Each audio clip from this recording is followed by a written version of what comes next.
Something is completely wrong. Friends in the south might be going head-to-head with a level 17 typhoon.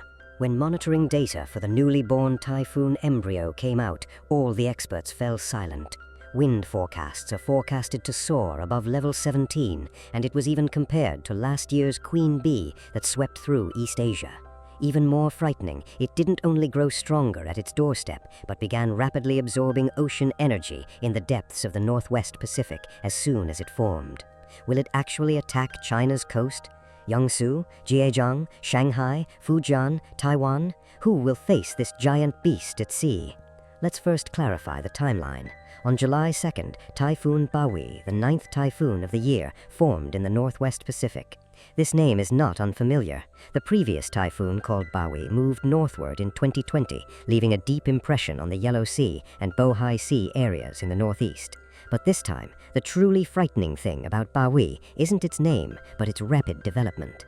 It started as a tropical storm and quickly intensified, reaching near the center of the super typhoon within just a few days, with maximum winds exceeding force 17. You can think of it as a cloud on the sea that was originally just a spinning cloud, suddenly pressed the accelerator button, and a clear typhoon eye appears at an almost visible speed. So why can it grow so quickly?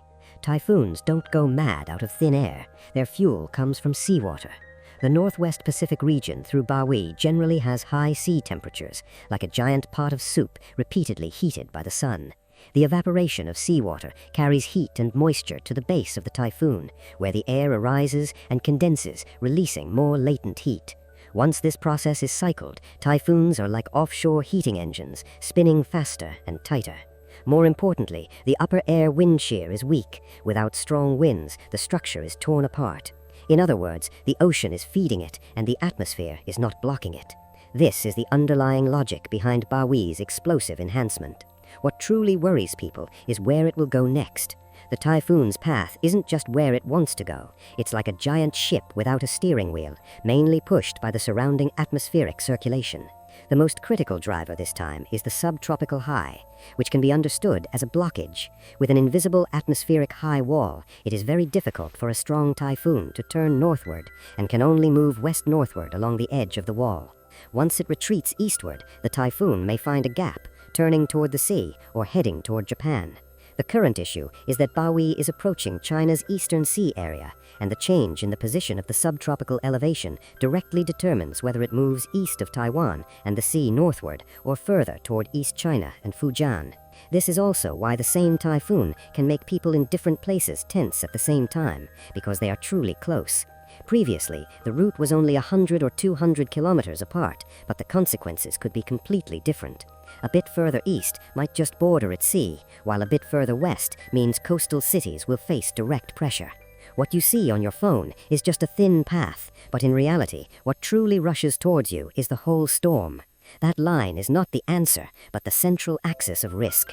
The wind and rain waves on both sides are the true hands the typhoon can reach. Many people ask if there is any strength to push it away. Yes, it is the westerly belt upper-level trough, or the northern cold air system. If they go deep enough, it's like a knife cutting open the secondary high, letting the typhoon turn ahead of the gap. But if this blade isn't sharp enough and the parasite height is not weakened, the typhoon will continue to approach China's coastal waters along the western corridor. In other words, Bawi didn't just look at how strong it was, it also saw whether the northern force could open the door. If the door opens, it turns a corner. If the door doesn't open, it might keep approaching. So, will Bawi bypass China and turn toward Japan? From a meteorological perspective, this possibility certainly exists.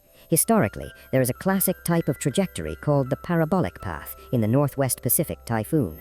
The typhoon first approaches low-latitude areas, then is pulled northeast by the westerly belt, sweeping past the Japanese archipelago.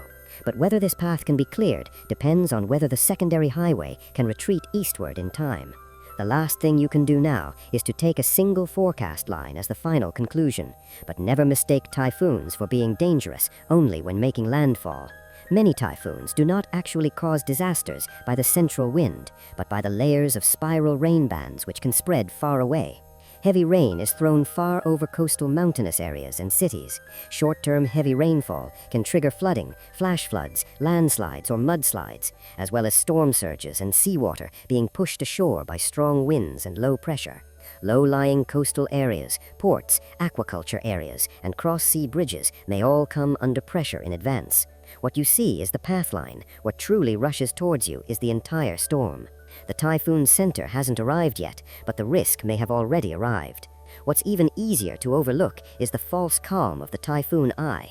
When the typhoon eye passes, the wind may suddenly stop. The smaller it gets, the more the sky brightens a little. Many people think the typhoon has passed, so they open doors and windows to check the damage, but the real danger is often on the other side of the eye wall. The first wave of strong winds just loosens the structure, and the second wave of reverse winds immediately strikes the next blow, causing billboards, trees, and temporary glass racks to suddenly collapse at this moment.